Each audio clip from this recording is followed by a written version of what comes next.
Hello. As a normal user or a vendor, you have seen how the hanukarcolony.com or any yellow pages directory type of portal works. So there is a listing that is available. Now what I'm going to show you here is a insider information. So for example, how it works for the admin of that particular portal.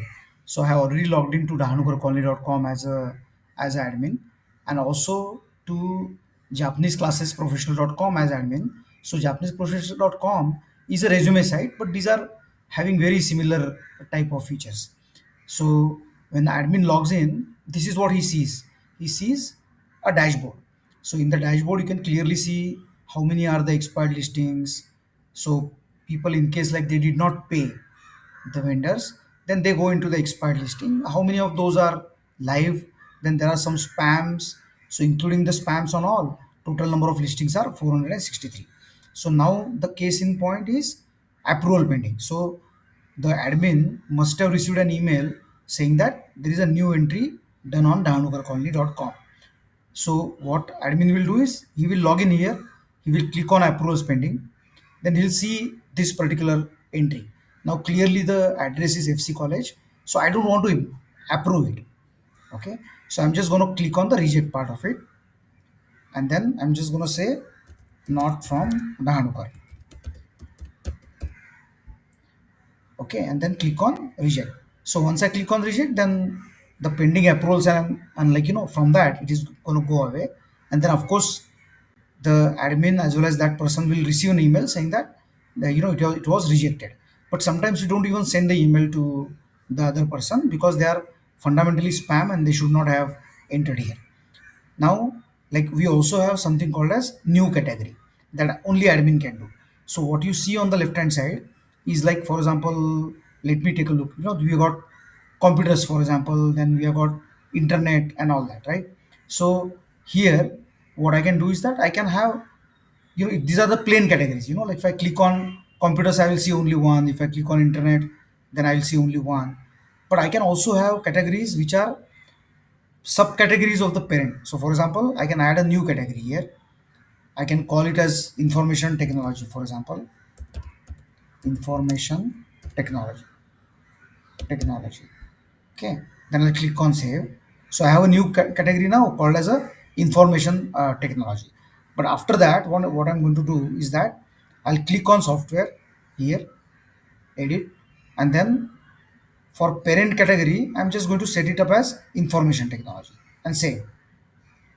So as you can see, now it has under information technology, you will see software. I'll do the same thing again. Again, I'll go to categories, then I'll edit the original computers one, and I will also put that under information technology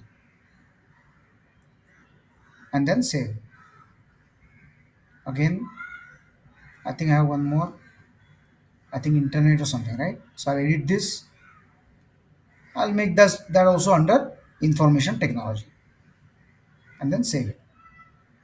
Okay, so as you can see, now we got subcategories as well, right? So if I click on software, then I see this one. So this is exactly what the user who has not logged in to the Hanukar colony as admin is going to see, like, list of categories, and under categories he will see something. So again, I'll go to the dashboard. So now under dashboard, I can of course search for something. If I search for Japan, enter, then I'm seeing Japanese classes in Pune. Now, this is the entry that the vendor has made, and the vendor can also log in and edit this information at any given point, right?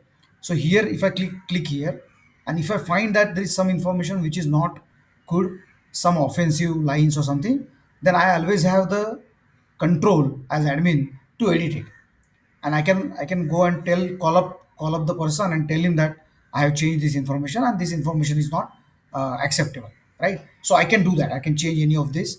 I can also change the expiry date, because for Japanese classes, like, this is our class, so we have made the expiry really really long.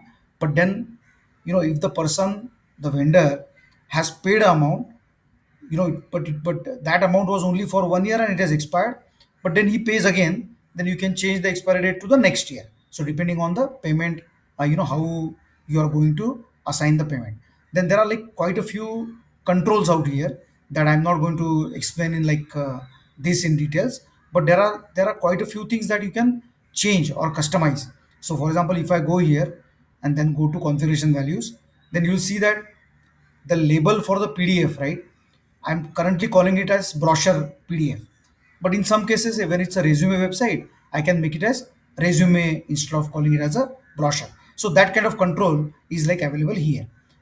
Now I'll show you another feature which is very good and very useful for Japanese language professional. So whenever there is a new job, then what we do is that we put a subject as, for example, new job available or something like that. Then explain here what the new job is about, and we give the link for that job and then send it.